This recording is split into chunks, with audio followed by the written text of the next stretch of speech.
Oui, shalom, le Saint de Dieu, de partout où vous êtes, que la gloire, l'honneur reviennent à notre Dieu qui nous a accordé encore cet après-midi ce privilège de nous réunir autour de sa parole comme des aiglons qui se réunissent autour du cadavre. Il nous a donné encore la vie que beaucoup l'ont perdu. Voilà, je m'en vais dire merci à Dieu pour ces moments merveilleux, pour cette grâce qu'il nous accorde de revenir encore dans notre rendez-vous de cet après-midi pour pouvoir écouter quelque chose venant de lui au profit de notre salut. Sois béni notre Dieu, toi qui as accepté que la journée puisse être meilleure. Tu as permis au Dieu que tes saints soient en bonne santé de partout où ils sont.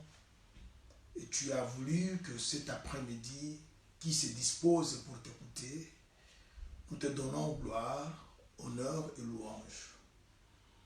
Nous demandons à ce que tu sois présent dans ce service de cet après-midi, comme tu l'as toujours été, pour nous dire ce qui est important pour notre salut, pour ajouter quelque chose à la connaissance que nous avons déjà reçue, pour parfaire la marche que nous sommes en train d'effectuer et arriver à la destination, Seigneur.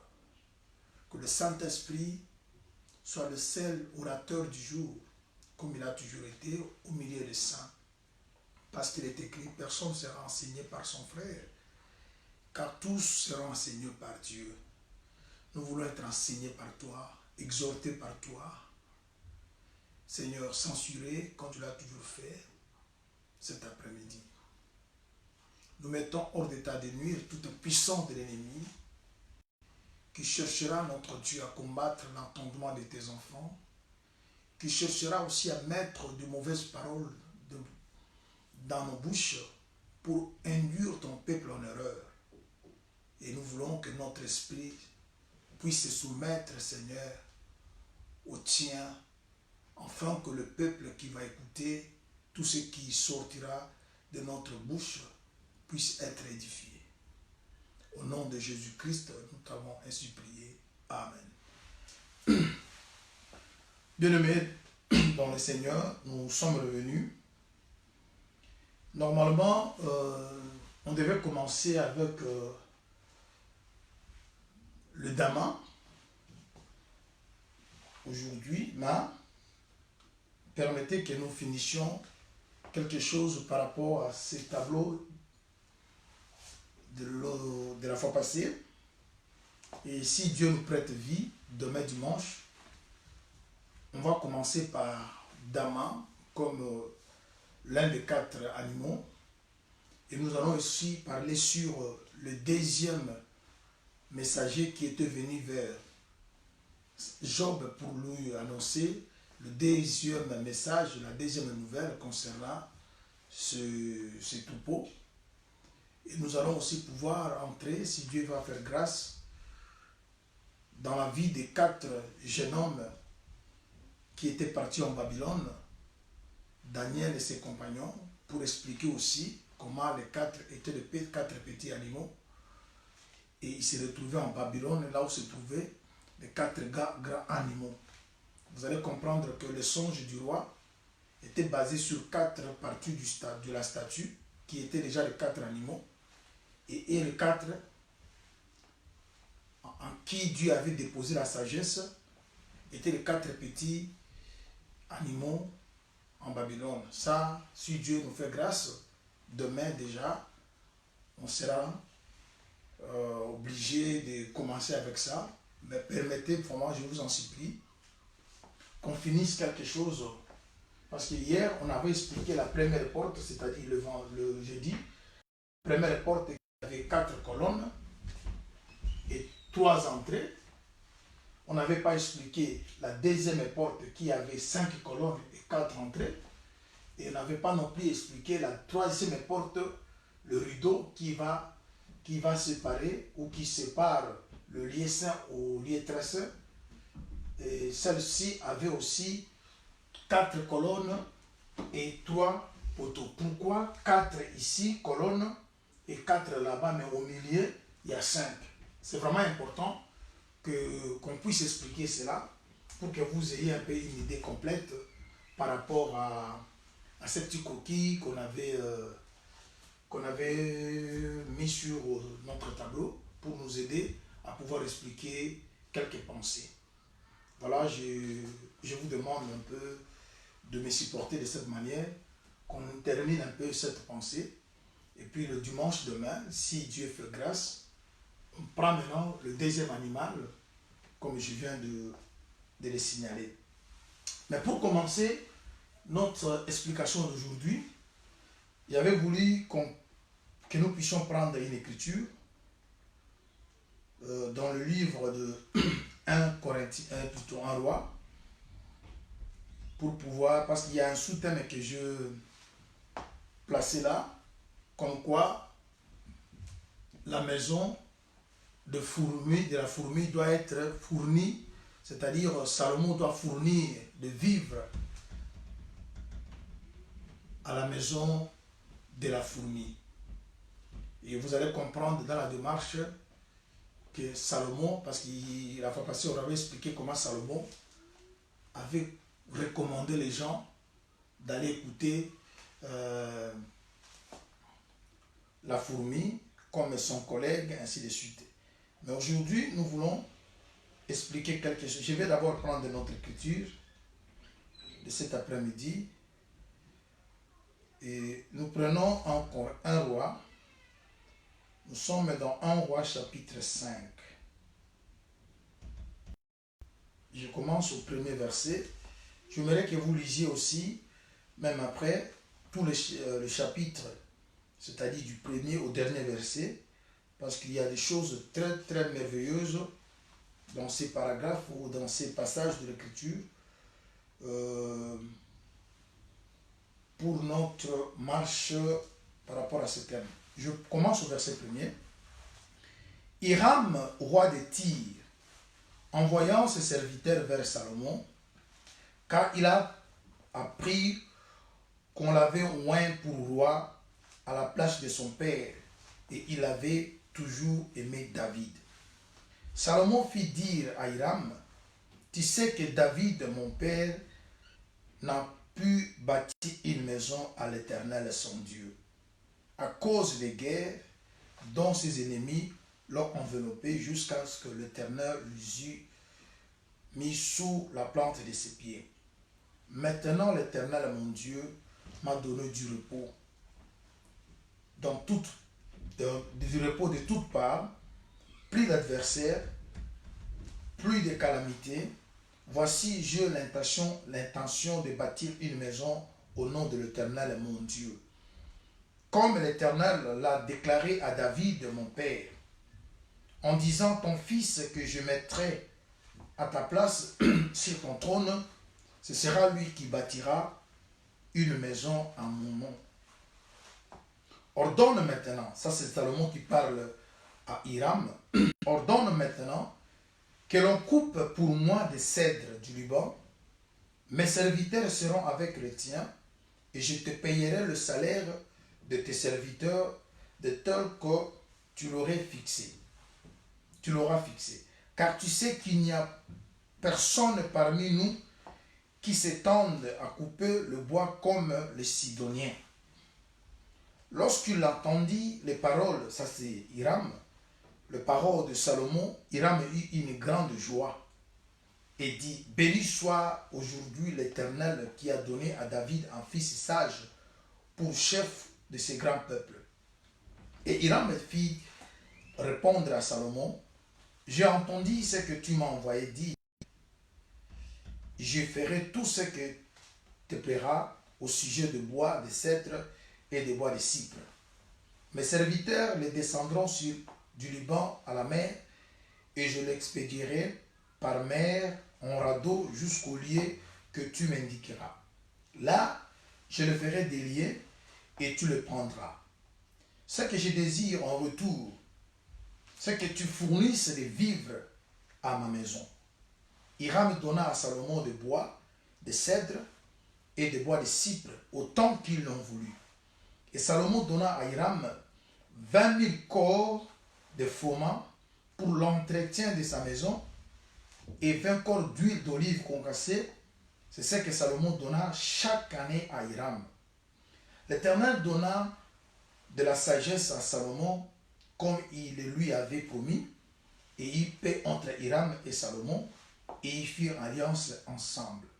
Le roi Salomon leva sur tout Israël des hommes de corvée. Ils étaient au nombre de 30 000. Il les envoya au Liban, 10 000 par mois. Alternativement, ils étaient un mois au Liban et 2 mois chez eux. Adoniram était préposé sur les hommes de corvée. Salomon avait encore 70 000 hommes qui portaient le fardeau et 80 000 qui taillaient le pierre dans la montagne, sans compter le chef au nombre de 3 300 proposés par Salomon sur les travaux et chargés de surveiller les ouvriers. Le roi ordonna d'extraire de grandes et magnifiques pierres de taille pour fondement de la maison. Les ouvriers de Salomon, ceux d'Hiram et les Gubiliens, les taillèrent, ils préparèrent le bois et les pierres pour bâtir la maison. Voilà. Bien aimé, je crois avoir touché cette écriture en passant dans notre précédente intervention. Si pas le jeudi, ça doit être le mercredi. J'avais parlé de Salomon qui était devenu roi. Il était loin à la place de son père. Alors il devait maintenant bâtir la maison pour son Dieu.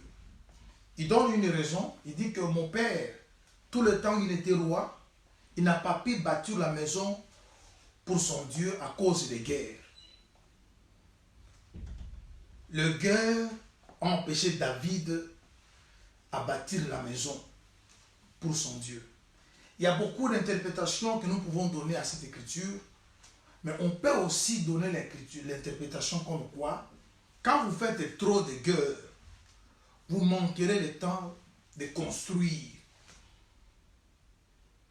Quand il y a des guerres, quand il y a des divisions, quand il y a des tiraillements, quand on ne sait pas considérer les autres, quand on cherche toujours que tous les autres soient considérés comme des riens, des néants, et vous allez manquer le temps de construire même.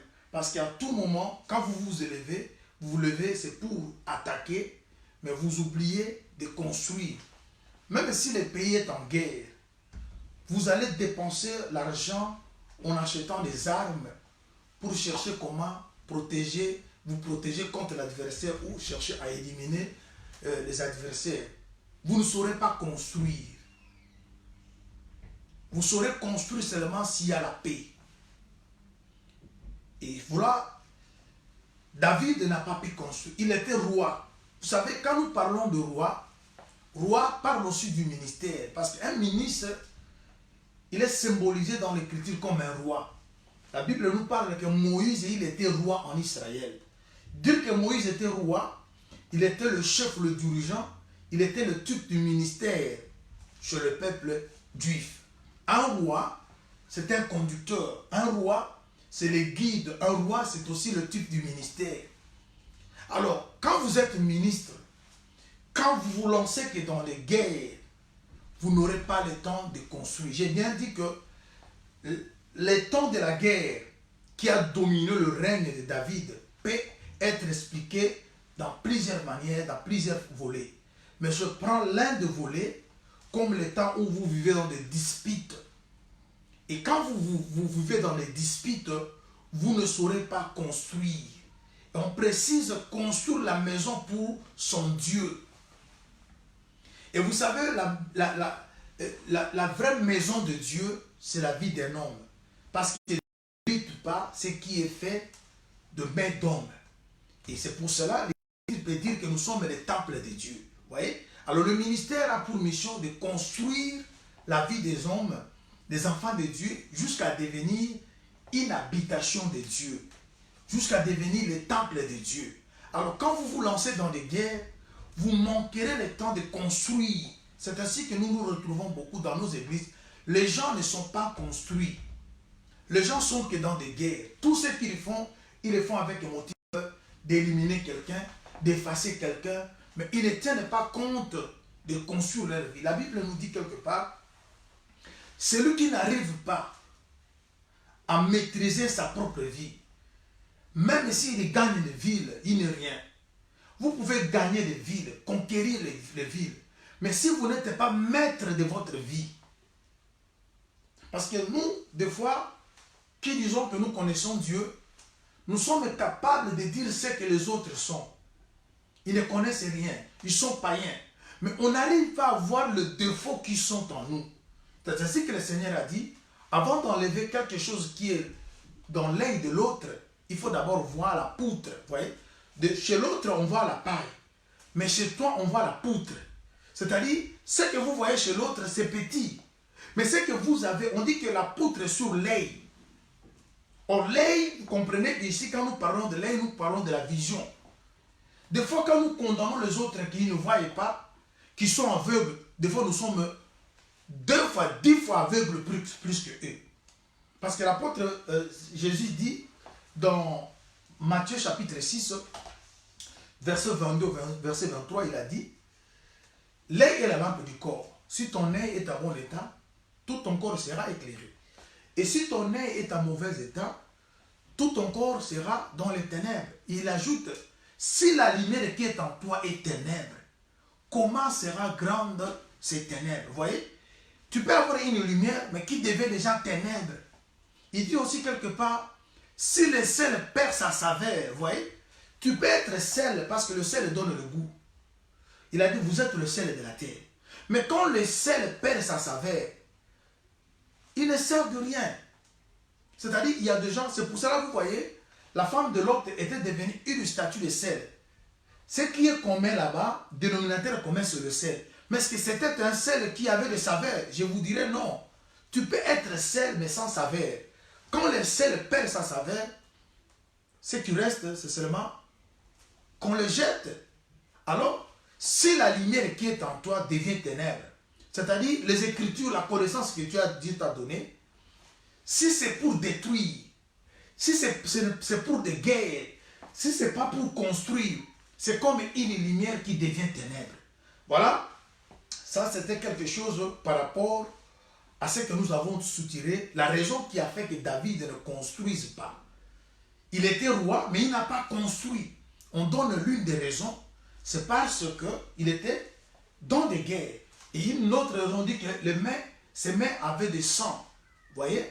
Voilà. Alors j'ai pris le volet comme celui de tiraillement, de querelles, ainsi de suite. Que nous trouvons beaucoup chez les soi-disant prédicateurs des assemblées de saints. Ils font tout avec le motif de guerre. Ils font tout avec le motif d'éliminer, d'effacer quelqu'un. Mais ils ne prennent pas le temps de construire. Alors quand vous vous lancez dans des guerres, vous n'aurez pas le temps de construire la maison de Dieu. Alors regarde maintenant. Quand Salomon prend maintenant le trône, qu'est-ce que fait Salomon? Il va maintenant associer. Bien aimé, je veux que vous me suiviez avec beaucoup d'attention. Salomon, il envoie des messages à Hiram. Hiram qui était le roi de Tyr. Il était considéré comme quelqu'un en dehors d'Israël. Mais Salomon a vu qu'en eux, il y avait des capacités. Il y avait des valeurs.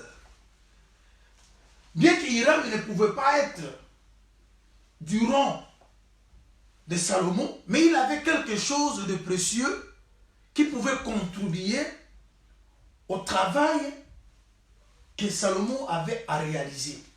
Salomon l'invite, Salomon l'associe, Salomon le considère. Qu'est-ce qui se passe? Je vais revenir, retourner dans ce qu'on a lu. J'ai aimé une déclaration qui a été faite par Hiram. Regarde ce qu'Hiram dit. On est dans 1 Roi chapitre 5. David d'abord, Salomon d'abord dit quoi? Ça c'est la sincérité que nous devons trouver chez les hommes de Dieu. Il dit à Hiram, il dit quoi? Il dit, maintenant, verset 4, l'Éternel mon Dieu m'a donné du repos de toutes parts.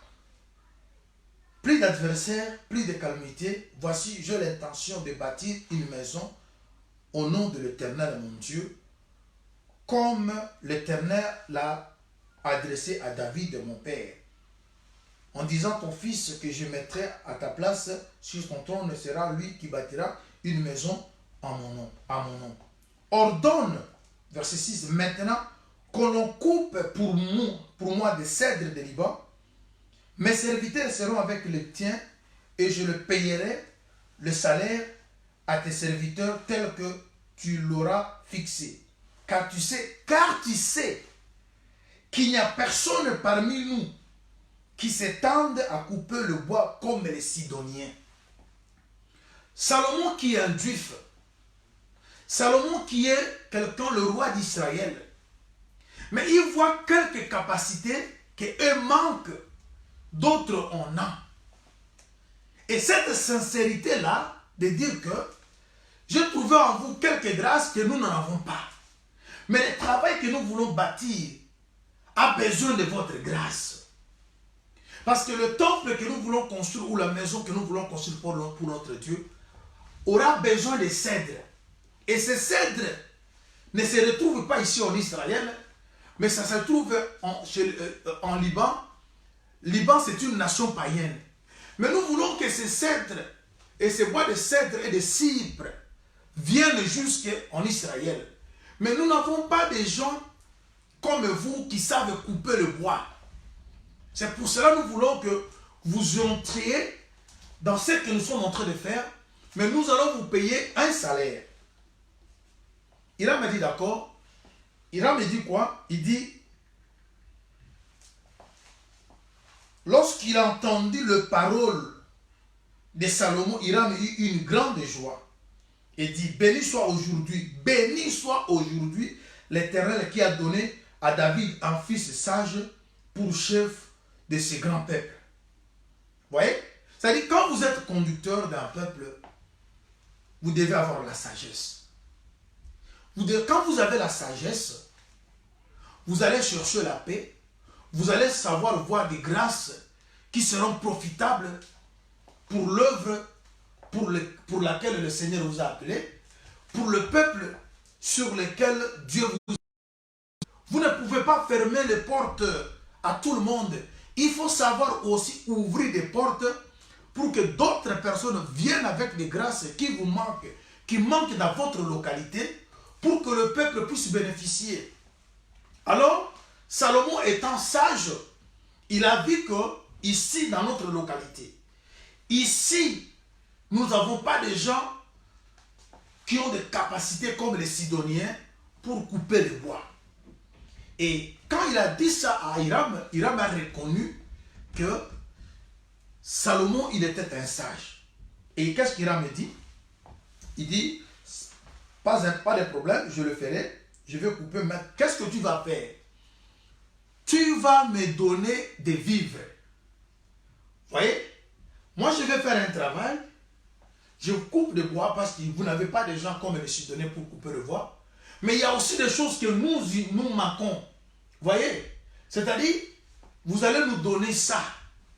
Parce que le ministère, c'est complète. Les hommes de Dieu, nous devons comprendre les choses.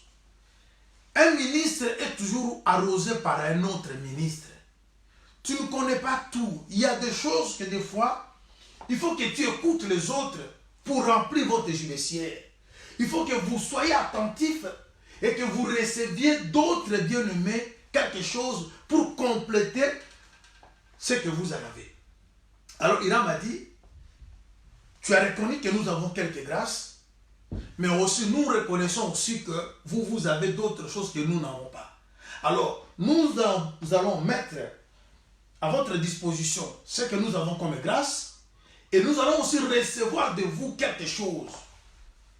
Vous voyez? Avant que nous entrons, parce que c'est cela que nous allons pouvoir expliquer à partir d'ici. Il y a ceux qui sont spécialistes de travailler ici, là où il y a le rein.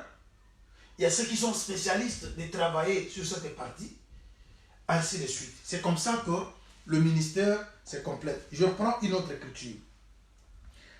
Nous allons lire 1 Roi, toujours chapitre 7.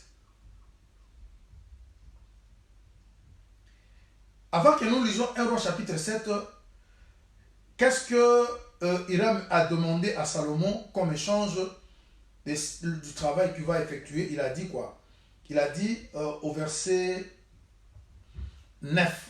C'est là où nous allons soutirer notre sous-thème. Il a dit, mes serviteurs, je suis dans le chapitre 5, les descendront du Liban à la mer et je l'expédierai par mer en radeau jusqu'au lieu que tu m'indiqueras. Mais là, je le ferai délier et tu le prendras. Ce que je désire en retour, c'est que tu fournisses des vivres à ma maison. Vous voyez? Après avoir fait un travail de ce genre, couper le bois, expédier le bois jusqu'à Israël, maintenant il attend que Salomon lui donne maintenant quoi? Il précise, le verset 11 nous dit, Salomon donna à Hiram 20 000 corps de froment pour l'entretien de sa maison et 20 corps d'huile d'olive concassée. Et c'est ce que Salomon donna chaque année à Hiram. J'aurai revenu pour expliquer. C'est-à-dire, on donne deux choses à Hiram. Froment, c'est-à-dire farine. Farine il donne pain. Pain il donne parole. On donne aussi quoi? On donne huile d'olive concassée qui parle de l'esprit. Attention.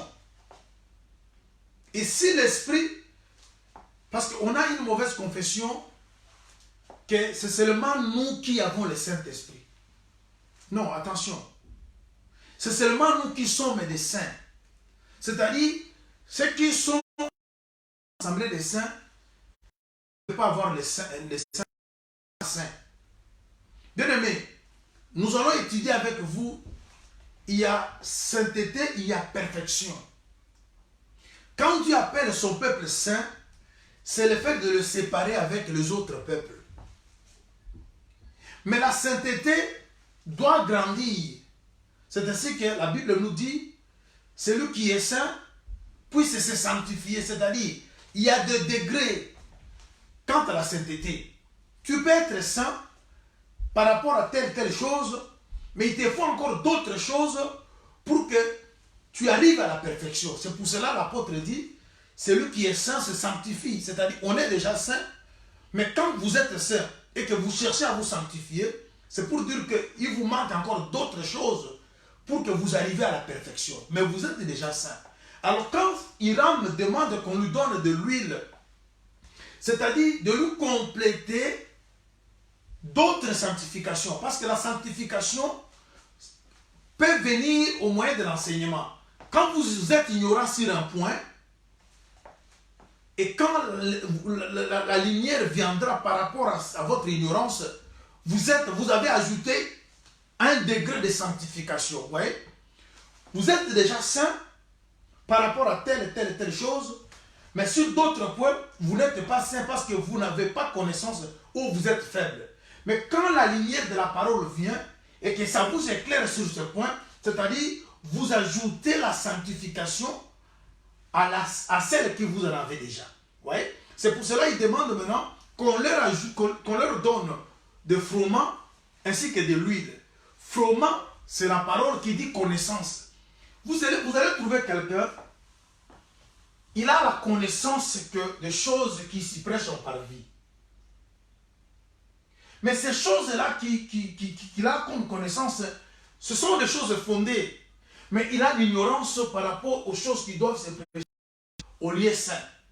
Alors maintenant, vous allez ajouter à cet homme-là ce que lui manque. C'est ainsi que Salomon doit maintenant fournir à la maison d'Hiram les choses qu'Hiram n'en avait pas. Et c'était quoi? Froment. On a dit 20 000 corps, c'est-à-dire, et ce sont des unités de capacité, de mesure. On parle de 20 000 corps de froment qui vient seulement parler de la farine et pour finir parler de pain qui va parler de la parole. On fait connaissance. Parce que la connaissance, elle doit augmenter. Quand on dit que la connaissance augmentera, on ne peut augmenter que la personne qui a quelque chose. Mais quand vous n'en avez pas, on vous donne. C'est-à-dire, il y a d'autres bien-aimés qui ont déjà quelque chose, mais nous devons ajouter la connaissance à cela pour qu'ils deviennent comme nous. Alors maintenant, qu'est-ce qui se passe? Je vais vite dans 1 Roi chapitre 7. Permettez que les Écritures soient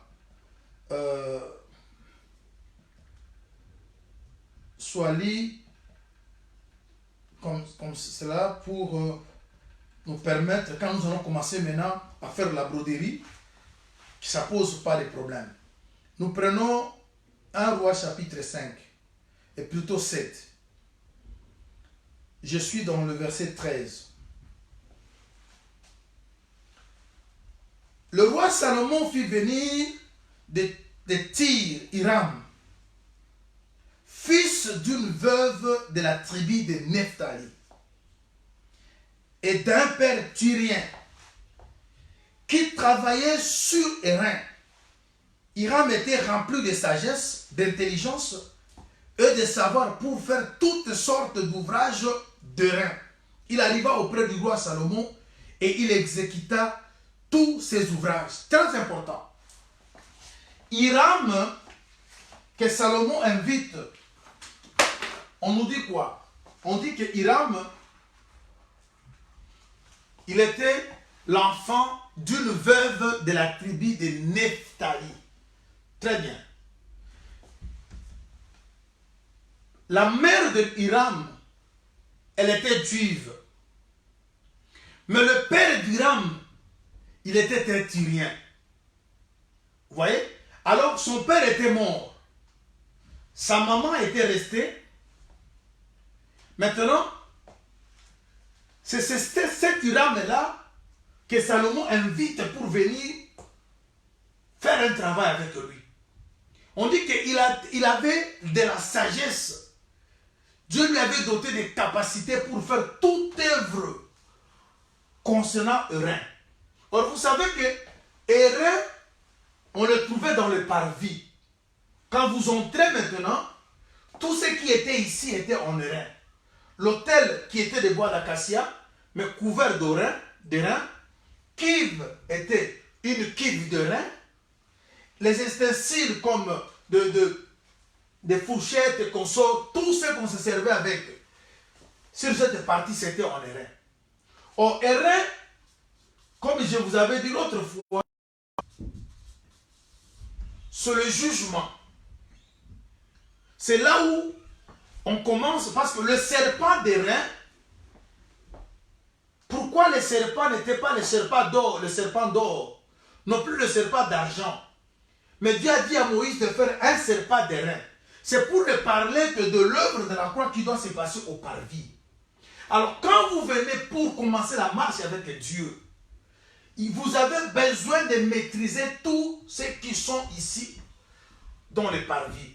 Savoir confesser un péché, savoir pardonner, savoir fuir les péchés. Parce que si vous ne maîtrisez pas comment fuir les péchés, quand vous aurez la connaissance, vous allez avoir une connaissance, mais vous vivez dans le péché. Alors il faut maintenant qu'il y ait quelqu'un qui est spécialiste.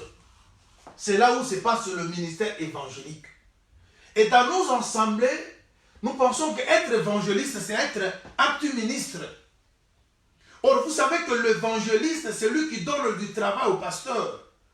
Pour que vous veniez prêcher le ministère, il faut que les gens soient gagnés. C'est ainsi que le ministère évangélique, c'est le premier ministère, même Dieu a utilisé, avant d'utiliser d'autres grâces.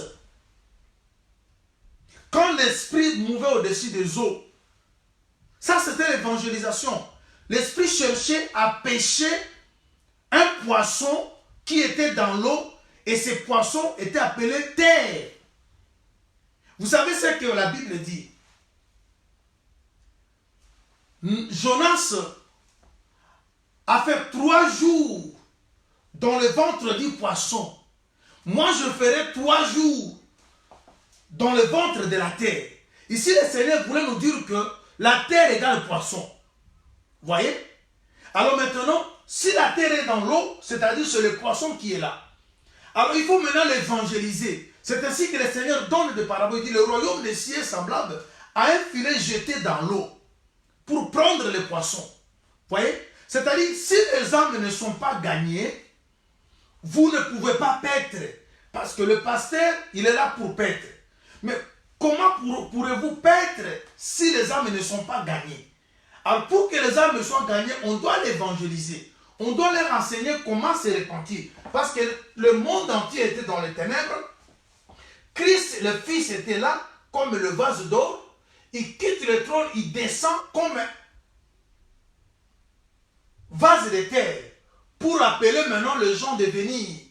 C'est ça l'œuvre évangélique. Alors, dans cette place ici, c'est le ministère évangélique et le ministère pastoral qui doivent s'exercer.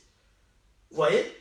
C'est-à-dire, vous devez d'abord gagner. Alors, Salomon invite Hiram parce qu'il avait la sagesse de faire tout ouvrage de l'Hérin.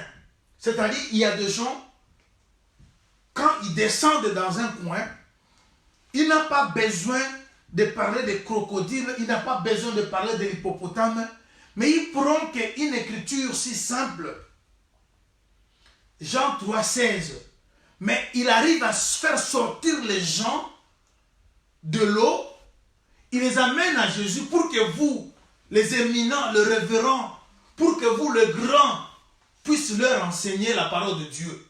Mais vous n'êtes pas en mesure d'aller prendre quelqu'un du monde et l'amener en Christ. Parce que quand vous partez avec le langage trop élevé, c'est que l'apôtre Paul a dit, Je n'étais pas venu avec une supériorité de langage. C'est pour cela, tout ministre de Dieu, tu sois docteur, tu sois apôtre, tu sois prophète, qui que ce soit, il faut que tu saches aussi faire l'œuvre d'un évangéliste. Tu arrives quelque part, tu vois que le niveau de gens ou de l'auditoire où je me retrouve est trop bas, tu prends tes révélations, tu prends tes mystères là, tu mets à côté, tu simplifies le langage. C'est pour ça l'apôtre Paul, il était spécialiste, lui il est prophète, mais il avait la facilité d'évangéliser. Il arrive au point de dire que parmi le faible, vous voyez, je me suis fait faible pour les gagner. C'est-à-dire, quand vous vous abaissez, vous simplifiez le langage et ça permet, si vous voulez gagner, il faut chercher à vous simplifier. On ne gagne pas dans l'orgueil. Regarde Dieu, le roi, pour gagner le monde, il se rabaisse en prenant la forme de l'homme. Alors maintenant, quand vous allez quelque part, on dit que non, j'étais là. Ils étaient épatés. Quand j'ai prêché, même leur pasteur n'a pas pu saisir. Mais si le pasteur ne comprend rien, qui va arroser ta prédication?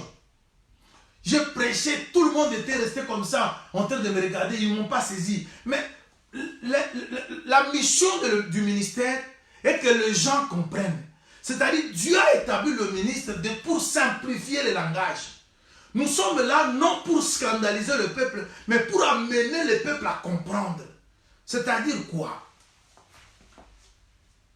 Quand vous savez que 30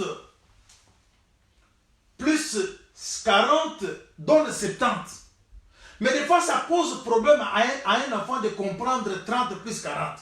Mais vous pouvez simplifier. Je l'ai vu chez ce qu'ils nous ont enseigné dans l'école primaire. Des fois, ils vous donnent des bouchons, ils vous donnent des bâtons, vous commencez à compter 1, 2, 3. C'est-à-dire, simplifier le langage au point que l'auditoire saisisse. Parce que le ministère a comme mission de simplifier le langage. C'est que Dieu a parlé dans un langage codé, vous devez le simplifier. Alors quand vous arrivez maintenant que les gens sont dehors, ils ne comprennent rien, ils sont dans les ténèbres. Mais vous l'amenez le langage de l'intérieur, le langage du lieu très saint, du lieu saint. Il ne faut pas vous comprendre. Alors il faut rabaisser, simplifier le langage. Alors Salomon a compris que pour que les bois qui sont en forêt et en Liban puissent nous rejoindre, puissent participer, être membres du temple que nous construisons, il faut les gens qui savent couper. Mais nous, avec nos révélations, nous, avec nos choses comme ça, des fois les gens ne vont pas nous saisir. Mais ils voient d'autres personnes, ils ont des fois des petites grâces. Mais ces grâces-là que vous appelez petites sont très, très importantes afin de ramener. Voilà, il prend, il rame. Et je vais vous signaler quelque chose. Lorsque un roi nous parle dans le chapitre 5, verset 13 au 14, on dit que Hiram, sa maman était de la tribu de Nephtali. C'est plutôt son papa qui était tyrien. Ce qui veut dire que Hiram, il avait 50%.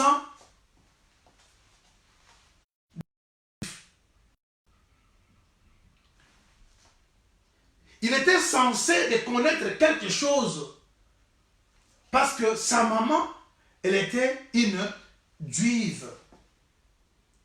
Les gens que vous voyez dans des groupes de prière, dans des Bethel, il faut arrêter avec ce langage qui ne connaissent rien de Dieu. C'est faux. Ils connaissent quelque chose. Et ce que vous voyez là en est comme des valeurs, vous devez le protéger. Mais vous devez maintenant leur ajouter ce qui manque. Vous aussi qui êtes dans Bethel, dans tous ces endroits-là, si vous savez que vous avez une connaissance, vous avez l'insuffisance de la connaissance, cherchez aussi à ajouter dans votre connaissance ce que vous manquez. On vous considère, mais ce n'est pas tout, parce que la marche ne s'arrête pas seulement ici au parvis. Vous devez continuer jusqu'au lieu très saint. Mais si vous vous arrêtez qu'avec la connaissance, ça va vous poser des problèmes. Regardez maintenant, je vais vous expliquer. Quand vous lisez Genèse chapitre 30, je crois au verset 8e, je vais lire avec vous pour savoir ce qui est Nephtali. Je lis Genèse. Nephtali, c'est le nom. Je suis dans Genèse 30. J'ai lu le verset 8. Rachel dit, c'est-à-dire, vous savez que Rachel avait des problèmes de concevoir. Elle a donné sa servante à Jacob. Et quand sa servante a passé la nuit avec Jacob, elle a conçu. Et quand elle enfante, l'enfant, maintenant c'est Rachel qui va donner le nom. Il dit, je luttais divinement contre ma soeur et je vaincu. Et l'appela du nom de Nephtali. Nephtali, c'est le fruit d'un combat qui a eu lieu entre deux sœurs. Rachel, qui est la cadette, Léa, qui est l'aînée. Et ce sont aussi deux maisons. Israël et nation. C'est aussi Jésus et Moïse. Et ce combat a eu lieu à la croix. C'est là où Jésus a mis fin à la loi. Christ mettant fin à la loi, c'était à la croix. Alors, quand le Seigneur a livré un combat à la croix, ce combat a pourvu quelqu'un. Nephtali, c'est aussi tout ce que Jésus est mort pour eux à la croix. Arrêtez de dire que Jésus est mort que pour vous qui êtes dans les assemblées des saints. Il y a aussi des enfants de Dieu dans les endroits que vous appelez des Bituluku. Parce que vous aussi, vous êtes sortis de là. Et vous étiez aussi enfants de Dieu.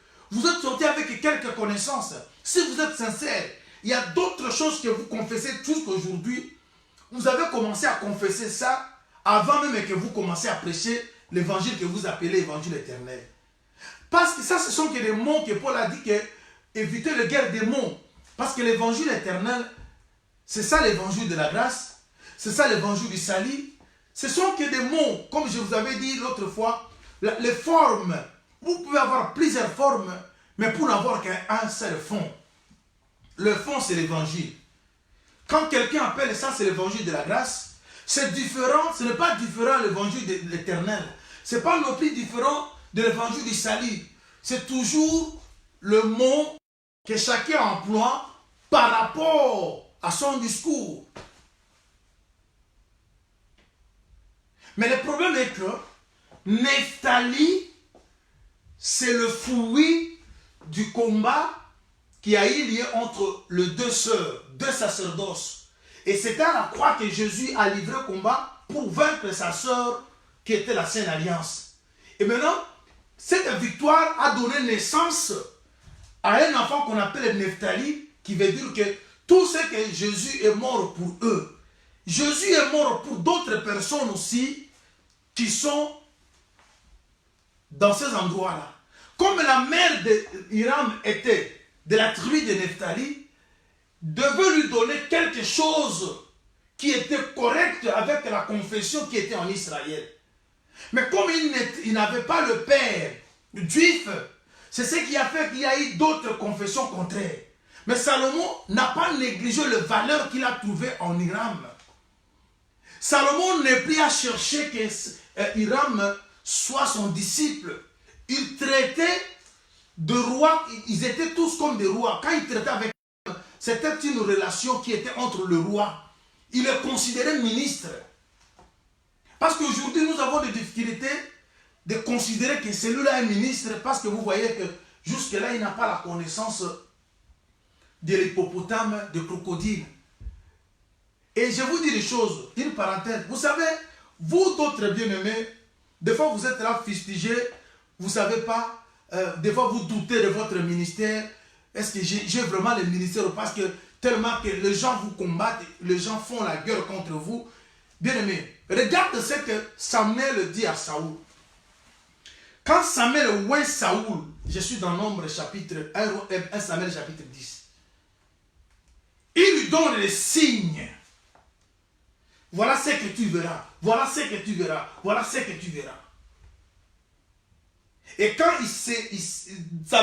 Saoul s'est retourné pour se séparer avec Samuel, La Bible dit que tous ces signes s'accomplissent le même jour. Vous voyez? Et Dieu lui donne un autre cœur. Bien aimé, quand Dieu te choisit, il te donne des signes. Si les signes que Dieu a donnés, qui doivent accompagner votre ministère, vous le voyez. Bien aimé, cherchez plutôt à augmenter la connaissance, mais ne vous sous-estimez pas. Parce qu'il y a des signes de Dieu. Quand Dieu appelle quelqu'un, il lui donne des signes pour signifier que c'est moi qui t'ai appelé. Même si les gens doutent de votre ministère, aussi longtemps que les signes que Dieu t'a donnés sont là et accompagnent votre ministère, dis-toi que Dieu est avec toi. Mais comme nous ne connaissons pas tous, il y a des choses qui vous échappent. Cherchez à ajouter, cherchez à faire grandir votre connaissance. Soyez aussi sincères que ici je ne savais pas, ici j'étais ignorant, mais ici j'avais quelque chose. Et c'est comme ça. Parce que si la paix est là, on sera construit. Aujourd'hui, le corps, la maison de Dieu n'arrive pas à être construite. Pourquoi? Parce qu'il n'y a que des guerres. Même quelqu'un qui peut apporter quelque chose pour qu'un travail soit fait dans cette localité, devient votre ennemi. Vous ne savez pas chercher la paix. Alors maintenant, Salomon a fait la différence. Alors maintenant, vous voyez, Hiram vient de Nephtali. Et être de Nephtali, c'est être quelqu'un que Jésus est mort pour lui. Bien aimé, vous allez voir dans Luc 10, quand le Seigneur donne la parabole sur le Samaritain, regardez quelque chose qui se passe. On dit que cet homme sortait de Jérusalem pour aller à Jéricho. Il arrive quelque part, il tombe entre les mains des brigands. Les brigands l'ont tabassé à demi-mort. Et un sacrificateur, un lévite, le dépassèrent sans secourir cet homme. Mais un Samaritain descend de son cheval et donne de premiers soins à cet homme. Vous voyez? Qu'est-ce qu'il donne? Il donne le vin, il donne l'huile, il le met sur le plaie. Rappelez-vous du verset qu'on avait lu l'autre fois dans Psaume chapitre 38. Quand on parlait sur le péché, on a vu qu'il parle que mes plaies sont infectes et purulentes. Vous voyez? Le péché amène quelqu'un à sentir mauvais. Vous voyez? Et quand Jésus vient, il cherche à arrêter l'odeur du péché en versant l'huile et le vin. L'huile et le vin sont le symbole de l'esprit. Il n'y a que Jésus qui donne ça. Mais le travail n'était pas fini. Il prend cette là que lui, Jésus l'a racheté. Il le met où? Dans une hôtellerie, là où il y a ses serviteurs, ses hôtes. Il leur donne maintenant le pouvoir, le moyen de continuer avec les soins en promettant qu'il reviendra pour donner, pour vérifier comment sera l'état de la personne où il avait ramassé. Voilà maintenant ce qui se passe ici. Ici, la porte qui est là a 4 colonnes, je l'avais expliqué. Et quand vous avez 4 colonnes, c'est-à-dire vous aurez 3 entrées. J'avais expliqué, l'agneau c'est la porte. L'agneau vient du trône, il descend ici, il se fait un sacrifice. Mais dans cet agneau, il y avait le Père et le Fils et le Saint-Esprit. L'écriture était donnée, acte 2, 36. Pierre a dit que toute la maison d'Israël sache avec certitude que Dieu a fait Seigneur et Christ, c'est Jésus que vous avez crucifié. C'est-à-dire Jésus, c'était le corps qui était venu, mais dans ce corps-là, le Père était là, l'Esprit était là. Vous voyez? C'est-à-dire c'était un vase avec 3 choses. Il est venu avec l'eau, il est venu avec l'Esprit et le sang. Les 3 sont d'accord. Mais tout ça était dans un vase. Le vase ici, c'était un vase d'or qui évoque la gloire. Mais quand le vase descend, devient un vase de terre. C'est-à-dire Dieu s'humilie, il prend l'humanité, il se donne maintenant. Mais à l'intérieur, il a le sang pour acheter, l'eau pour purifier, l'esprit pour sanctifier. Voilà maintenant. Maintenant, quand vous êtes ici et que le travail de rein est fait dans ta vie par Hiram, par les gens spécialistes, les gens qui sont pas, qui cherchent des guerres, mais ils ont le souci de vous faire sortir de la forêt pour que vous participez à la construction. Vous savez, on dit que quand Psaume le parle dans Psaume 62, il dit le juste croisse comme le cèdre de Liban sur le parvis. Le juste croisse où? Ils sont comme des cèdres plantés sur le parvis. Vous voyez? Alors maintenant, il faut que vous soyez coupés et ramenés ici. Maintenant, quand vous êtes ici, il y a maintenant une porte qui est là. Cette porte, je crois, je vais lire, avec la porte du milieu. Je prends Exode, chapitre 26. Exode 26. Vous lisez. Je rentre vite pour expliquer les problèmes de Salomon. Exode 26, voilà. On lit le verset 36 au 37. 36, 37, je me relis ça. Yeah. Tu feras pour l'entrée de la tente un rideau bleu, pourpre et cramoisi, de felin et rétor. Ce sera un ouvrage de broderie. Tu feras pour le rideau 5 colonnes d'acacia et tu le couvriras d'or. Elles auront de crochets d'or et tu fondras pour les 5 bases de reins. Vous voyez? Ça, c'est la tente. Parce que le parvis était ouvert. Il n'y avait que la clôture qui était là. Mais au-dessus, il n'y avait pas quelque chose comme couverture. Maintenant, la tente, c'était le tabernacle. Le lieu saint et le lieu très saint, ce sont les deux parties qui étaient couvertes par des tapis au-dessus. Maintenant, pour y entrer, il y avait maintenant un rideau ici, avec les colonnes comme nous venons de lire. Maintenant, cette fois-ci, on trouve 5 colonnes. 5 colonnes et avec 5 et 4 entrées, comme je viens de dire. Rappelez-vous de la piscine de Bethsaïda. On dit qu'il y avait le 5 portiques devant le temple de Salomon. Vous voyez? 5 portiques. Et la piscine était dehors. Qui dit piscine dit cuve de rein. Vous voyez? Mais pour faire entrer dans le temple, il y avait 5 portiques. Les 5 portiques qui ne parlent que des 5 colonnes. Mais quand vous avez 5 colonnes comme ça, c'est-à-dire que vous avez 4 entrées. Alors pourquoi 5 colonnes? Les 5 colonnes sont maintenant les 5 grâces ministérielles. C'est-à-dire, le Seigneur mort pour vous. Il vous fait introduire maintenant dans ses parvis. Il vous accepte comme enfant de Dieu. Il fait le travail des Samaritains, de Luc 10. Vous voyez? Il vous donne les vins et les sang. Il bande vos plaies. Maintenant, il vous laisse maintenant au maître de ministère pour continuer l'œuvre que lui a commencé à la croix. Mais il va vous remettre quelque chose. Il va remettre au ministère. Rappelez-vous de Lazare. Lazare qui sort de la tombe parce que le Seigneur a crié. Sors. Lazare sort. L'odeur que Marie et les autres sentaient s'est arrêtée parce que la plaie qui était purulente s'est arrêtée parce que Dieu abandonne le plaie.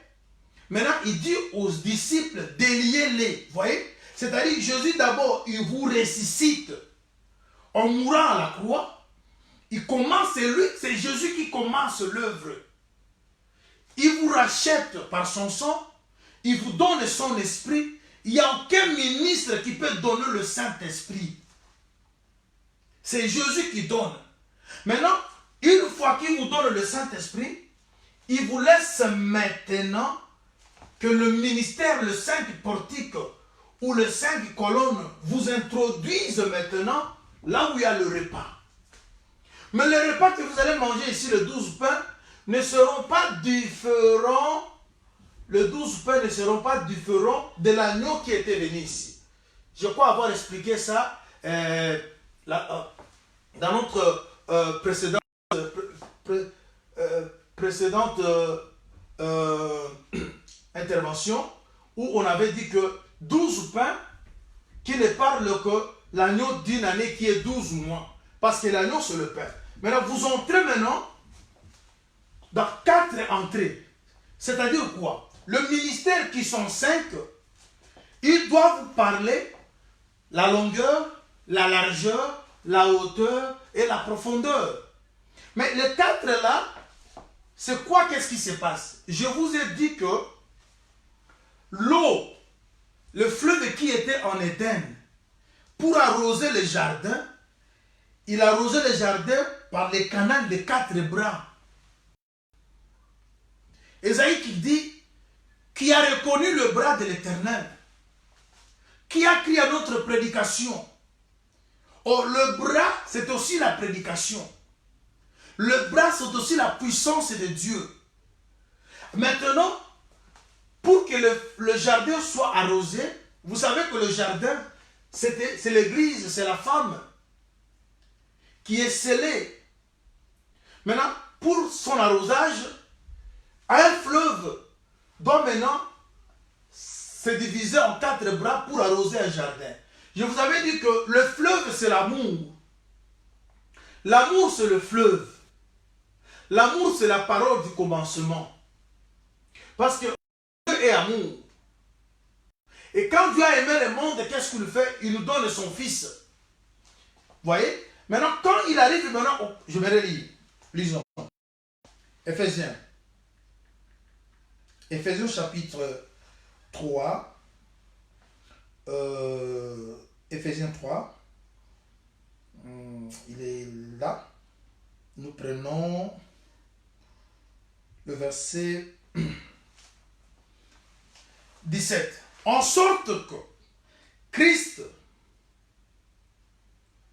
habitant dans vos cœurs par la foi, enfin qu'étant enraciné et fondé dans l'amour, vous puissiez comprendre avec tous les saints quelle est la largeur, la longueur, la profondeur et la hauteur, et connaître l'amour de Christ qui surpasse toutes connaissances, en sorte que vous soyez remplis jusque dans toute plénitude de Dieu. Vous voyez?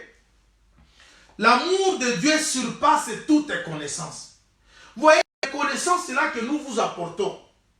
Vous savez, le chandelier, c'est Jésus. Vous savez, pomme de Galade. Vous savez, vous savez, les flèches. Vous savez, les ceci, cela. C'est Jésus. Vous savez, tout ça sont des connaissances. Mais on dit que l'amour de Christ surpasse toute connaissance. C'est pour cela que je vous avais dit que si l'amour n'y est pas, tout. Si je n'ai pas l'amour, je suis comme un rein. Vous savez que les reins, c'est aussi symbole d'un royaume de ténèbres. Si vous faites tout et que vous n'avez pas la connaissance, il a dit, si j'aurais même toute la connaissance de mystère et que je n'ai pas l'amour ou la charité, vous voyez, je suis un rien. Les gens ont des révélations, les gens ont des connaissances de mystère, mais ils n'ont pas l'amour. L'amour doit nous accompagner d'ici jusqu'à l'éternité. Le frère Paul dit aux Philippiens, dans le chapitre 3e, il dit que le lien de la perfection, c'est l'amour. Et Jésus résume le commandement dans l'amour. Il a dit que c'est l'amour qui résume la loi, le psaume et les prophètes. Alors l'amour, c'est Dieu. Celui qui n'aime pas n'a pas connu Dieu, car Dieu est amour. Alors, il est beau de prêcher le mystère. J'en refuse pas. Je suis parmi ceux que Dieu aussi a fait grâce. J'ai une petite grâce. S'il faut voler, s'il faut donner des révélations, s'il faut voler, le Seigneur des fois m'utilise aussi. Mais tout ça doit avoir sous-bassement l'amour. Parce que tout ça, vous savez pourquoi la porte ici? 5 colonnes, 4 entrées, qui sont la largeur, la hauteur, la profondeur et la longueur. C'est-à-dire le ministère qui sont 5. S'il faut parler, on doit parler soit à la doctrine, la prophétie, la connaissance et la révélation.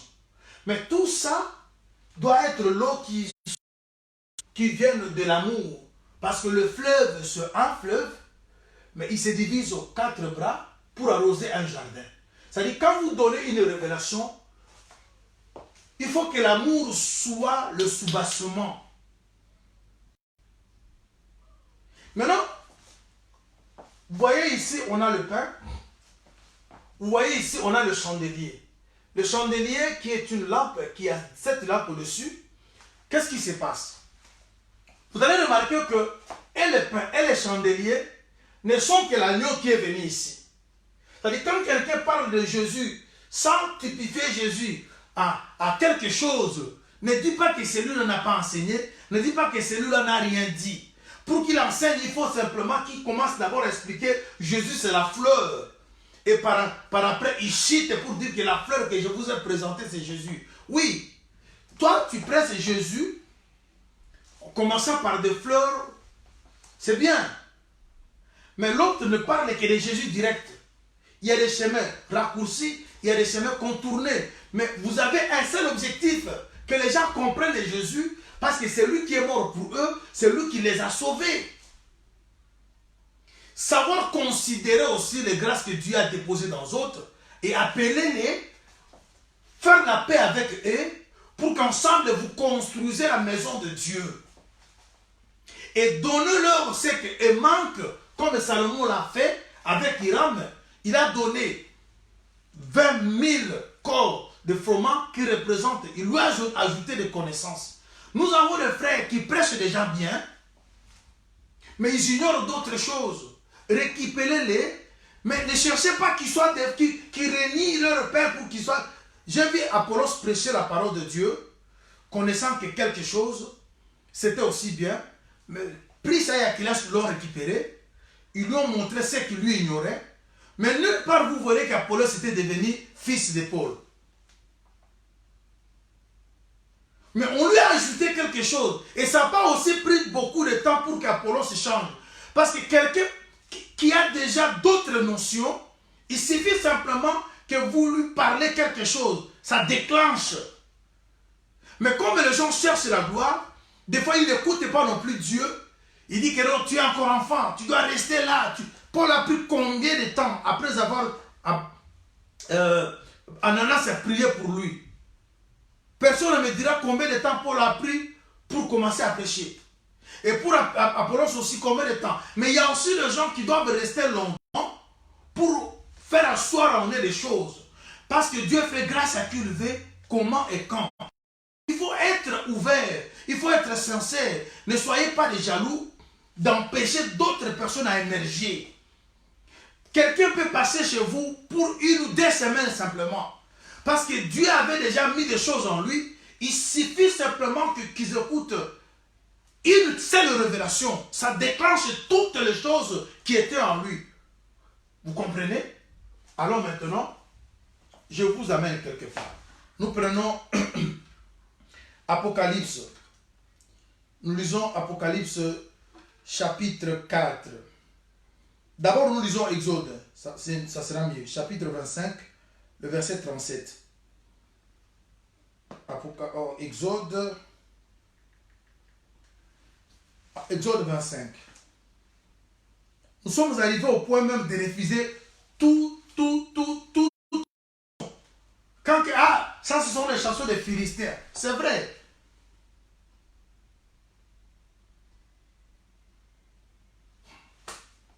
Il faut chanter seulement les chansons des assemblées des saints. Est-ce que dans cette chanson-là, depuis que j'ai commencé à chanter, du début à la fin, qu'est-ce que vous avez trouvé du mal? Examinez, retenez ce qui est bon et rejetez ce qui est mauvais. C'est comme si la parole de Dieu, nous n'arrivons pas aussi à la respecter. Il y a d'autres cantiques que nous chantons dans nos églises, dans l'Assemblée des saints, viennent des protestants.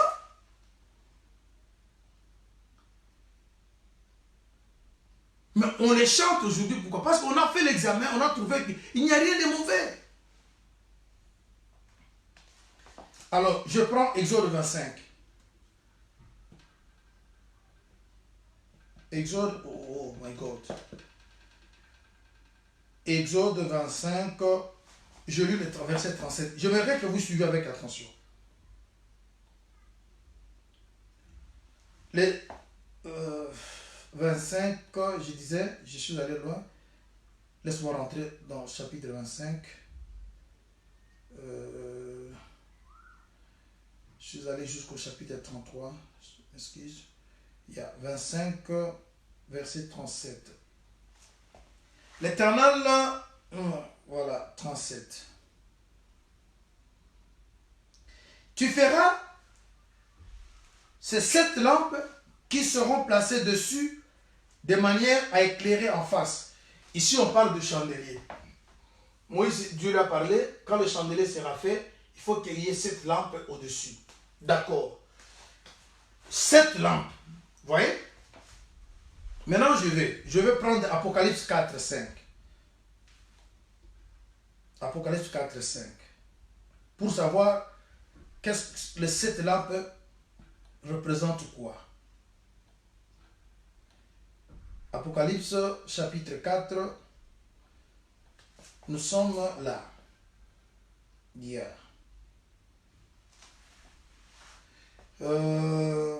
Verset 5.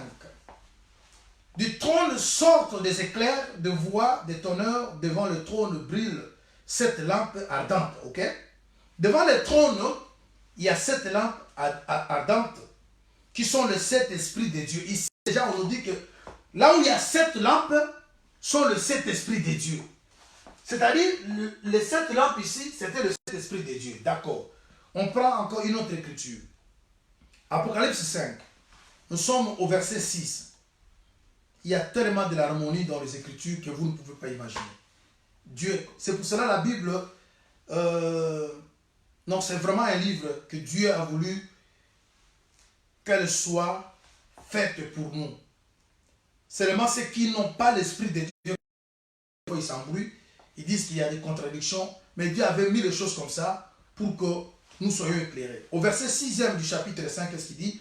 Et j'ai vu au milieu du trône de 4 êtres vivants et au milieu de veillards un agneau qui était là comme immolé. Il avait 7 cornes et 7 yeux, qui sont le 7 esprits de Dieu envoyés par toute la terre. Vous voyez, les 7 cornes, les 7 yeux sont le 7 esprits de Dieu. Or, les 7 esprits de Dieu, d'après Apocalypse 4 et 5, sont le 7 lampes.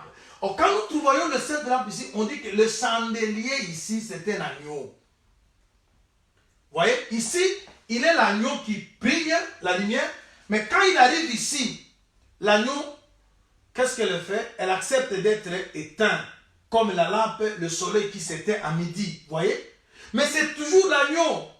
Maintenant, les fourmis ont pris cette œil, comme je vous avais expliqué l'autre fois, l'œil c'est la lampe, l'œil a été percé, c'est ça la lumière. Ici c'est la lumière, à cette lampe, on a compris que les 7 lampes sont les 7 esprits, les 7 esprits sont les 7 cornes, c'est-à-dire que la force du lion est entrée dans l'agneau, l'agneau vient maintenant ici, cachant sa force dans le corps de simplicité, on mange l'agneau ici, mais il n'est pas différent de pain qui est là. Ici, c'est seulement un langage échangé. Mais le ministre qui prêche ici, comme les 5 colonnes, ils ne vont prêcher que l'agneau qui était mort à la croix. Mais ils vont utiliser un autre langage pour ne parler que de l'agneau, mais ils prennent le langage du pain, ils prennent le langage de la lumière ou du chandelier. Mais ils ne disent pas des choses contraires à l'agneau. Vous voyez maintenant? Alors c'est pour cela aujourd'hui on a des difficultés. Il faut seulement chanter Yuda et moi nanamine. Oui, c'est bien. Mais des fois quand vous arrivez quelque part, quand vous commencez à chanter Yuda, moi nanamine comme les louanges, quelqu'un qui est ici ne saura pas comprendre ce que vous êtes en train de faire. Mais quand vous chantez tout sans qu'il y ait beaucoup de langage compliqué, Kumama Kolo Yesue kumama, kumama mwana na Nzambe kumama, kumama Kolo Yesue kumama, kumama bangana talo kumama, otonda bolingo Nzambe na biso kumama. Vous voyez, Ici, il n'y a rien de mauvais. Ne me dis pas que ça, c'est pour le Philistin. Quand vous chantez, Yuda et mon ami, comme une louange, vous chantez la même chose, mais dans un langage un peu compliqué. Mais deux fois, les gens ne vous saisissent pas. Quelqu'un ne sait pas chanter, ne sait pas danser parce qu'il commence d'abord à chercher à comprendre pourquoi Yuda, pourquoi comme mon ami Nei. Et jusqu'à ce que vous allez terminer la louange, il ne sait pas chanter. Il faut que d'abord vous commenciez à lui expliquer, ça veut dire ceci, cela. Vous voyez, des fois, il faut comprendre. C'est pour cela, vous voyez, d'autres personnes, ils prêchent dans des langages si simples. Beaucoup de gens le suivent et comprennent, ils reçoivent quelque chose de Dieu parce que le langage est très facile. La personne a tenu compte de son auditoire. Quand vous arrivez, il faut tenir aussi compte. J'enseigne devant qui? Et le langage que j'emploie, est-ce que tout le monde sera en mesure de saisir? Oh, vous êtes là pour que les gens saisissent le sens et adorent Dieu. Voilà. Maintenant, je rentre vite, parce qu'il faut que je vous explique aussi la dernière porte. Vous verrez que la dernière porte ici sera comme la première. Alors, je vais vite dans 1 roi. 1 roi chapitre 9.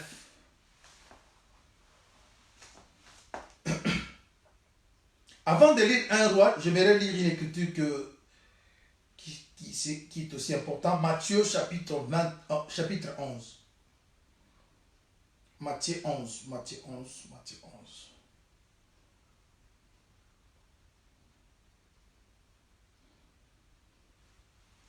Matthieu 11, 21. Regardez ce que la Bible dit. Malheur à toi, Chorazin. Malheur à toi, Bethsaïda. Car si le miracle qui ont été faits au milieu de vous avait été fait dans Tyr et dans Sidon, il y a longtemps qu'elle serait repentie en prenant le sac et la cendre. C'est pourquoi je vous le dis, au jour du jugement, Tyr et Sidon seront traités moins rigoureusement que vous. Et toi, Capernaum, seras-tu élevé jusqu'au ciel? Non, tu seras abaissé jusqu'au séjour des morts. Car si le miracle qui ont été faits au milieu de toi avait été fait dans Sodome, elle subsisterait encore aujourd'hui. C'est pourquoi je vous le dis, au jour du jugement, le pays de Sodome sera traité moins rigoureusement que toi. En ce temps-là, vous voyez, Chorazin, on dit que malheur à Chorazin et à Bethsaïda. Là, nous sommes en Israël. On dit que le miracle qui s'est passé chez vous, si ça s'est passé en Tyr ou en Sidon, ces gens allaient déjà se convertir. Nous avons des gens, ils écoutent des révélations, ils écoutent des mystères, parce que le miracle, parmi les miracles, en dehors de guérir le malade physique, les révélations que nous vous apportons, c'est aussi un miracle. Parce que quand nous prenons un pain, le 5 pains, et 2 poissons, et multiplier ça pour 5000 personnes, c'est un miracle. Vous voyez, c'est ça que Jésus a fait.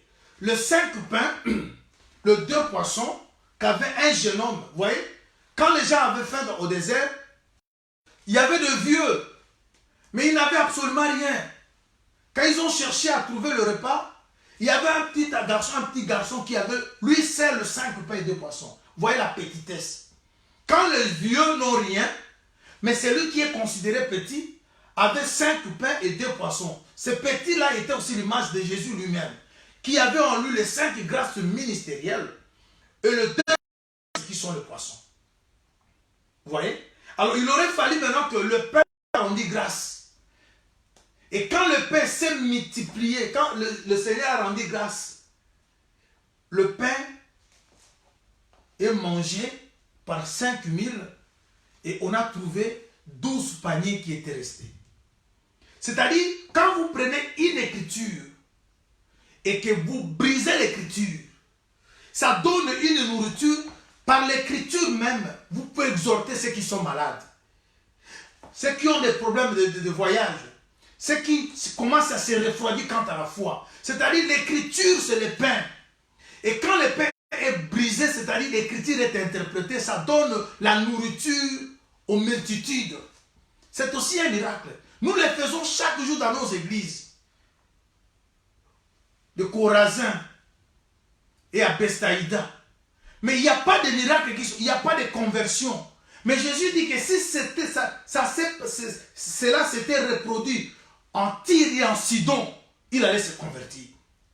Les choses que nos frères et sœurs écoutent dans nos assemblées, ils suivent les vidéos dans nos chaînes, sur YouTube. Mais c'est pour faire grandir que la tête. Amener les gens à être toujours orgueilleux.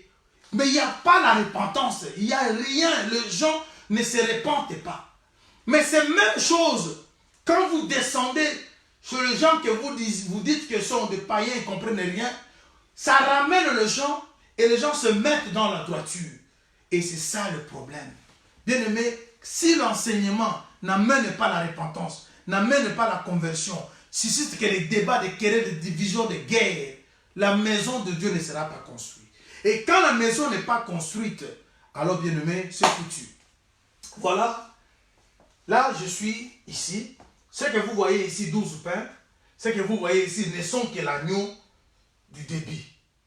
Parce que quand la fourmi entre, Salomon maintenant doit fournir sa maison. Oh, vous savez, le plus grand Salomon, c'est Jésus. Jésus maintenant, il a dit, il est ici quelqu'un qui est plus que Salomon. Parce que le vrai Salomon qui a bâti la maison de son père, c'est Jésus. Il doit maintenant fournir la nourriture à la fourmi. La fourmi sont des personnes simples qui vivent dans l'humilité, qui croient qu'ils ont besoin toujours de recevoir. Ils ne se croient pas au top. Ils sentent en eux toujours un vide. Ils ont toujours voulu qu'on leur ajoute 20 000 de froment et 20 corps d'huile. Ils cherchent toujours à se sanctifier. L'apôtre Paul a dit, je n'ai pas encore atteint la perfection, je cours. Il y a d'autres prédicateurs, pour eux, ils sont déjà au top. Ils ne peuvent pas écouter d'autres ministres. C'est pour cela qu'ils ne répètent que les choses qu'ils ont prêchées il y a de cela des années. Ils n'évoluent pas parce qu'ils ne veulent pas écouter. Ils ne veulent pas qu'on leur ajoute d'autres choses. Dieu peut t'ajouter quelque chose par ton frère. L'autre peut t'arroser. Dieu peut t'arroser par un autre bien-aimé. Apprenez à écouter les autres. Apprenez à considérer les grâces des autres. Alors, je vous explique quelque chose ici. Et puis, on rentre vite. Vous allez prendre une écriture. Exode chapitre 26. 26, verset 31. Exode 26, 31. Aujourd'hui, quand un frère arrive dans la maison d'un frère, il écoute, il voit le frère, il a mis une chanson d'un frère qui n'est pas des assemblées de saints d'après eux. Mais pourquoi tu as mis ces chansons des Philistins? Ah, mon frère, est-ce que cette chanson comme elle est là, qu'est-ce qui est de mauvais? Il faut toujours écouter les chansons de nos frères. Celui-là, Jésus aussi est mort pour lui. Il peut être quelqu'un de Nephtali. Cherchez seulement à ajouter ce qui manque dans sa foi. Des fois, vous ne saurez pas faire l'œuvre qui se passe, c'est l'œuvre de l'erreur. Mais Salomon était sage. Il a associé. Vous savez, même quand vous êtes un dirigeant, il faut savoir prendre de valeur. Il ne faut pas considérer tout le monde ton ennemi. Il peut avoir quelque chose qui peut aider. Ton mandat, prends-les, mets-les. Vois seulement la grâce. Je lis. Si vous continuez avec des guerres, c'est l'église là où vous êtes prédicateur qui va souffrir. Parce qu'ils vont écouter que toi. Il sait que quand tu commences un enseignement, il sait que là où tu vas terminer. Parce qu'il connaît ta façon de prêcher. Si tu touches tel écriture, il sait que non, comme il a commencé ici, il va finir ici. Parce que tu n'écoutes pas les autres. Tu n'es pas arrosé. Tu es là du matin du 1er au 30. et tu fermes les portes à tout le monde. Et d'autres craignent que quand une autre grâce vient, les gens vont s'intéresser à cette grâce et lui sera effacé. Mais c'est faux. Parce que personne ne sera effacé, personne. Parce que c'est Dieu qui est notre source. Je lis. Laisse-moi lire. Hein. Laisse-moi lire. Laisse-moi lire. Exode. Je disais chapitre 26, le verset 31. Tu commences l'enseignement comme ça, les gens restent à la maison. Pourquoi? Cet enseignement, ils nous ont déjà prêché. Je sais comment il commence, comment il finit. Bien-aimé, il cherchait à écouter les autres. Peut-être en passant comme ça, Dieu peut ouvrir une brèche et ça te permet aussi d'avoir un autre enseignement et tu viens, tu enrichis les peuples. Et quand tu écoutes aussi en coulisses, accepter. Parce qu'il y a des gens qui écoutent en coulisses, ils vous écoutent,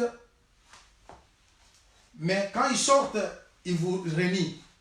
Bon, ça aussi c'est un démon, parce que quand vous ne savez pas rétablir la vérité, en tout cas, c'est malheureux. Je suis là, au verset 31. Tu feras un voile bleu, pourpre et cramoisi de fer retors. Il sera artistement travaillé et l'on y présentera de chérubins. Tu le mettras sur 4 colonnes d'acacia couvertes d'or. Ces colonnes auront des crochets d'or et poseront sur 4 bases d'airain. Tu mettras le voile au-dessous des greffes et c'est là, au-dedans du voile, que tu feras entrer l'arche de l'alliance. Vous voyez? L'arche de l'alliance est ici, mais avant d'y accéder, il y a encore un rideau et on répète 4 colonnes qui aura 3 entrées, 3 accès. C'est comme celui du début. Celle du début. C'est-à-dire, le ministère sont comme des médiateurs. Vous voyez, dans une équipe de football, il y a des attaquants, il y a des médiateurs, il y a la défense. Souvent, les médiateurs doivent être des dribbleurs. Vous pouvez avoir quelqu'un qui sait dribbler. Vous pouvez avoir un attaquant qui ne sait pas dribbler, mais qui sait courir. Il sait se positionner. Quand vous le servez, il marque. Mais un dribbleur dans une équipe de foot, son travail, c'est quoi? Quand vous n'arrivez pas à percer pour aller vers le but, sa dribble peut permettre à ce qu'il détruise plutôt les camps adverses pour qu'il y ait de l'espace. C'est-à-dire, quand nous prêchons, nous voulons vous expliquer Jésus est mort pour vous, mais des fois ça ne pénètre pas. Nous prenons des langages, on prend l'hippopotame, on prend le crocodile. Ça, ce sont des dribbles. On prend la pomme, on prend ceci, la fleur, on prend le puits, on prend la fosse, on prend beaucoup, on prend la semence, on prend l'air, on prend le vent, on prend l'eau. Mais en réalité, Jésus n'est pas l'eau, Jésus n'est pas un arbre, il est Dieu. Mais nous prenons tout ça comme des dribbles. Nous sommes ici, vous voyez? Le classement du Seigneur. 4, 5, 4. Souka. Ces ministres sont là maintenant. Ils peuvent voler, ils peuvent faire tout, mais la finalité, ils doivent vous ramener à celui qui est mort pour vous. Parce que c'est l'agneau qui est sur le trône. Ce n'est pas une autre personne. Sur le trône, il n'y a que le Fils et le Père. C'est pour ça que vous voyez, il y a l'arche faite en bois d'acacia, couverte de l'or, et à l'intérieur, il y a le vase d'or. C'est-à-dire, il n'y en a que deux, il n'y a que le Fils et le Père. Celui qui voit le Fils a vu le Père. Alors maintenant, quand ils arrivent ici, ils sont ensemble. Et maintenant, ils vous donnent la tâche. Jésus a promis, plutôt le Samaritain a promis, après avoir fait le travail de l'huile et du vin, il donne à l'autre la mission de continuer l'œuvre. Il promet de revenir. C'est-à-dire, il t'a donné une mission, mais tu dois lui présenter à la fin, la personne pour qui il était mort. Comment tu as fait le travail? Tout le travail que tu as fait, c'est pour amener cette personne où? Vous voyez, c'est pour cela. La porte ici est égale à la porte de là. Oh, la porte, c'est Jésus. Quand il arrive ici, il a 4 cornes. Et colonnes, j'ai expliqué. Vous, maintenant, vous êtes là dans le ministère. Vous jouez comme des médiateurs. Vous dribblez, vous faites des chobos, de tout ça, des ciseaux, tout ça que vous faites, mais finalité de marquer. Vous pouvez beau dribbler depuis le début du match, mais si vous ne marquez pas, vous ne gagnez pas. On peut aussi marquer sans dribbler, vous mettez que le dos comme ça. La balle vous frappe ici, ça entre. On accepte ça, vous gagnez. On peut aussi marquer un but par la main et l'arbitre ne voit pas, ça entre, vous gagnez. C'est-à-dire l'objectif est que les gens arrivent à la conversion. Alors quand vous faites un travail, après de tout expliquer, l'hippopotame, les ceci, cela, les moustiques, il y a des révélations qui naissent, il y a ce qui... D'autres expliquent que Jésus, le moustique, on le tue par le sexe, mais il n'y a aucune base des Écritures.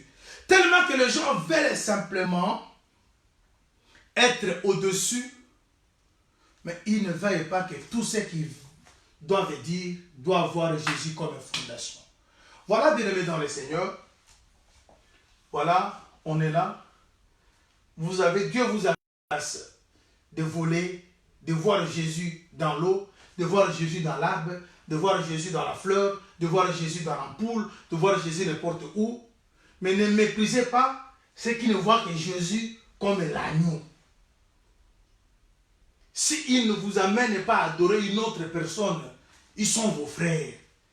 Aidez-les à voir ce qu'eux manquent, comme Salomon a fait. Et je termine par une écriture et on va prier. 1 Roi chapitre 9, je lis le verset 10 au 14e.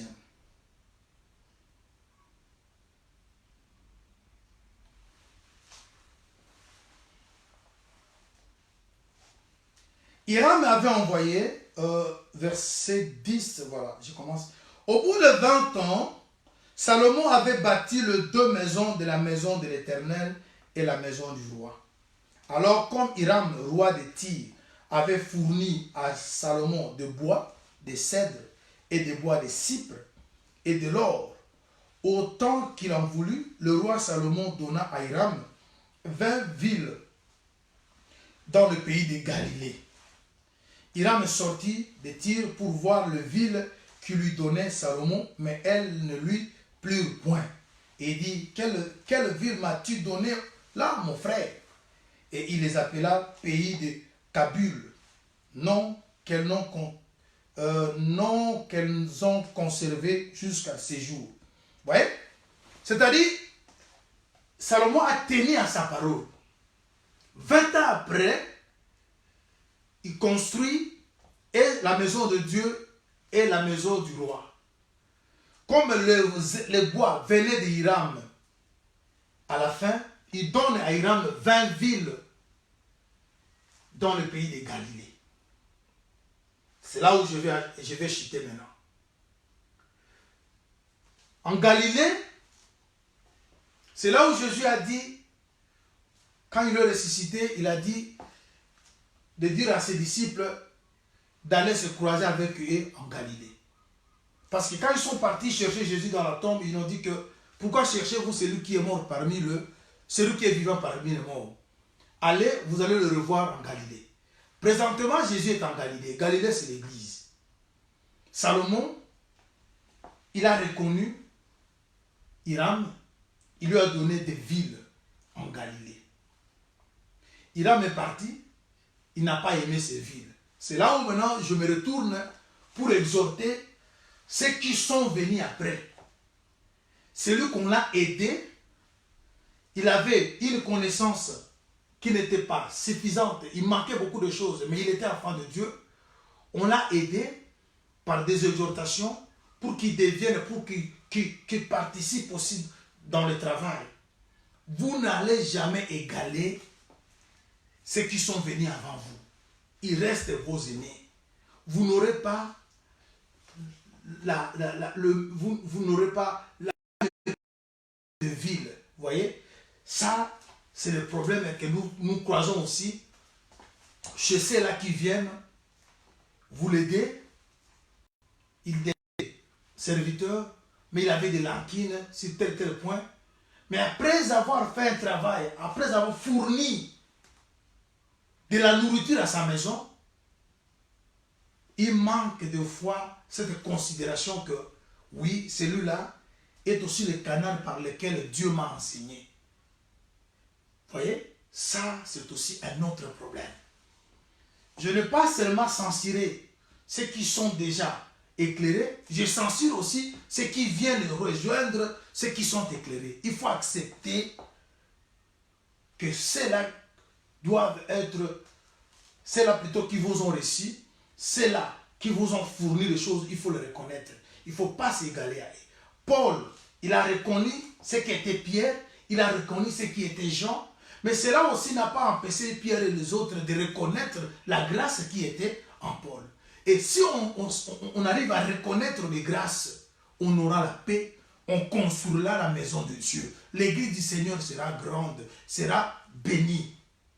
Mais quand on commence toujours à nier, même ce que vous voyez que c'est une grâce, des fois jusqu'à ce que tu finiras ton ministère, tu n'auras pas cette grâce. Mais tu la négliges, tu vois, c'est rien. La Bible dit dans le corps, il n'y a pas simplement de membres qui sont grands, il y a aussi des membres qui sont petits. Mais on doit l'honorer. Et le corps en question, c'est l'église. Voilà, bien-aimés dans le Seigneur, ça n'est fini pour aujourd'hui. Quand vous êtes petit, acceptez de recevoir aussi. En recevant, vous deviendrez grand.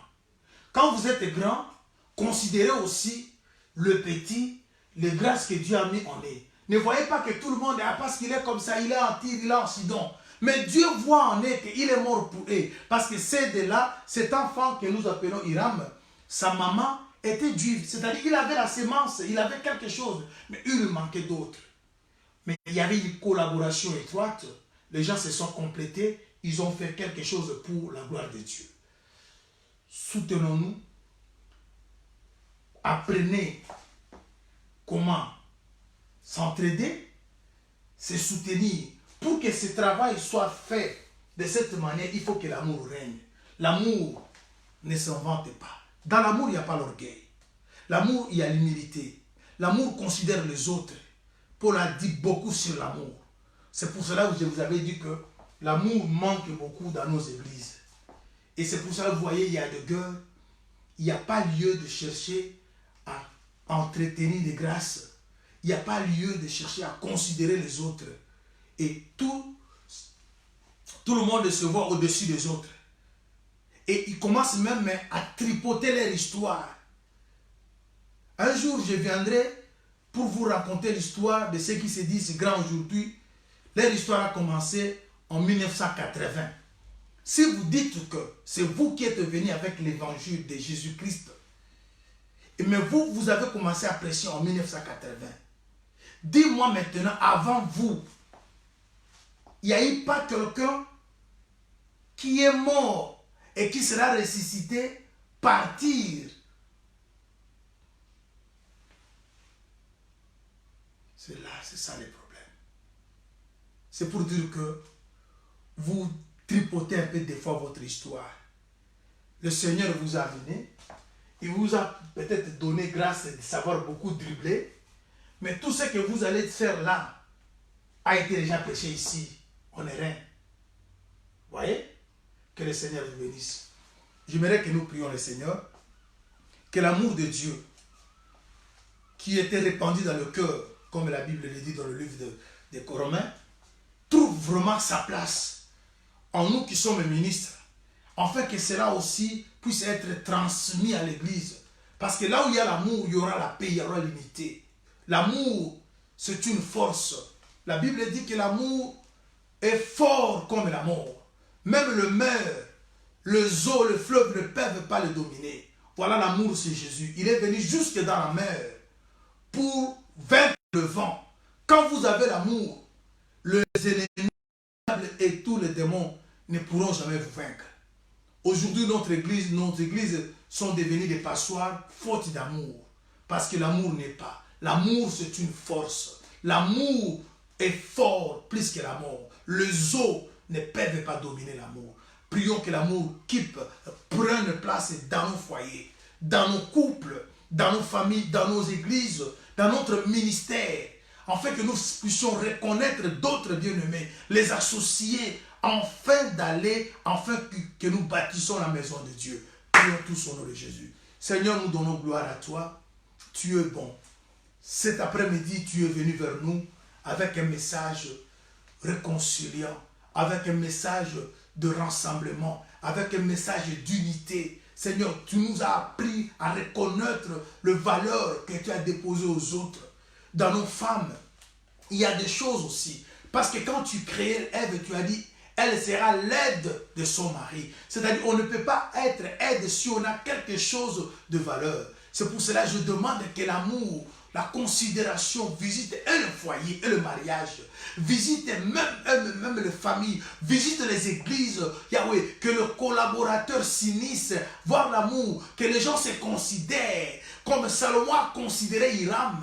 Il lui a donné de la valeur, que nous puissions nous considérer, afin que ton œuvre, Seigneur, soit battue, afin que les diables n'entrent pas. Aujourd'hui, les diables règnent dans nos vies parce que nous sommes divisés, parce que là où il y a la division, là où il n'y a pas l'amour, le diable règne. Seigneur, je recommande le foyer de tes enfants. Je recommande le ministère de tes hommes. Je recommande tes enfants, les églises, là où tu règnes.